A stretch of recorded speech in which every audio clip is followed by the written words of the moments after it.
Hey, what's up, Jersey Chasers? I'm Jessica Renee, here with former NBA All-Star and recently named head coach of the Belizean National Team, Marques Johnson. Thank you for taking time to talk to us today. How are you doing? I'm great, Jessica. How you doing? I'm doing very well, thank you. Good.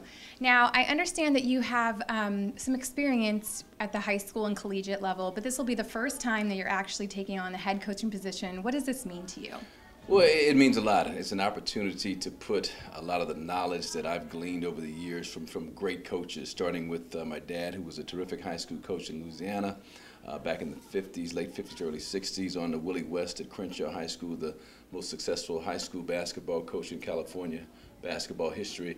And then John Wooden, 10 championships, the winningest coach in NCAA history. Don Nelson, as a pro with the Milwaukee Bucks, that he just broke the all-time winningest record in the NBA. So I've just been around a lot of great mentors coaching-wise, so now I get a chance to use some of that knowledge and to pass it on. You recently got a chance to sit down with Wooden and talk to him about taking on this head coaching position, stepping into this realm.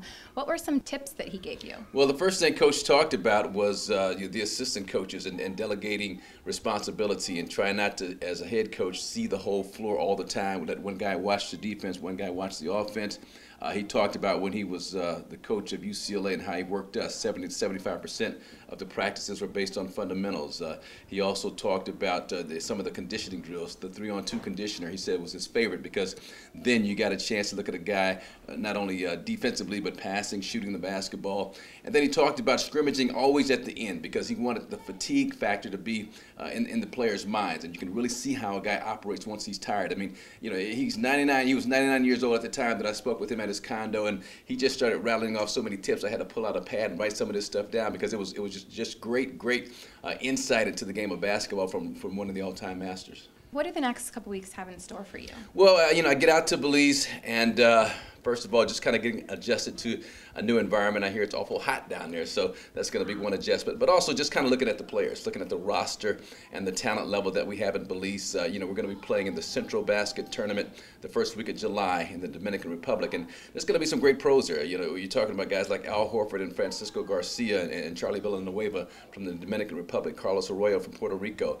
Samardo Samuels, a great player out of Louisville, is going to be playing for Jamaica. So, but I want to look at my guys and see what I have. And Coach Wooden always talked about, just preparing yourself. Failing to prepare is preparing to fail. And so I want to make sure that our guys are ready. So I've got to kind of trim down this roster. It'll be 24 guys to start out with. We're going to wind up with 12 guys. So it'll be like a mini training camp, 2-a-days, and kind of looking at the guys and making some cuts and trying to come up with the 12 best players who I think will make the best team. Not necessarily the best players, but the 12 best players who will formulate the best team. For Belize to be successful, we're going to have to play great defense. And defense, it's played, but on a consistently high level in terms of intensity and focus in these types of tournaments. I'm not sure if teams are ready to handle that kind of pressure. It'll be some pressure, it'll be some man-to-man, some zone, but we'll get an opportunity to mix things up, try and keep teams off balance, trying to break teams' rhythms defensively. And then offensively, I'm a big believer in letting guys really express themselves and have some fun on offense, get out in transition, run the ball up the floor, get into some situations, some matchup situations where they can use their one-on-one skills. So it's just going to be fun kind of putting together a total team package for the first time in my life, and I'm really anxious and excited about it. Our goal is to go down there and become one of the top 2 teams in our grouping, which would move us on to another tournament, the next tournament on our way to trying to become an Olympic qualifying team. And you look at the talent that this team has had in the past. You got guys like Milton Palacio, who played in the NBA, Marlon Garnett, who played in the NBA, Noel Felix. We're trying to get him to play with us, a big guy who went to Fresno State, played in the NBA. And so the talent level is there. It's just kind of bringing together a cohesive unit and getting guys to understand that defense is going to be what we're going to have to hang our hats on.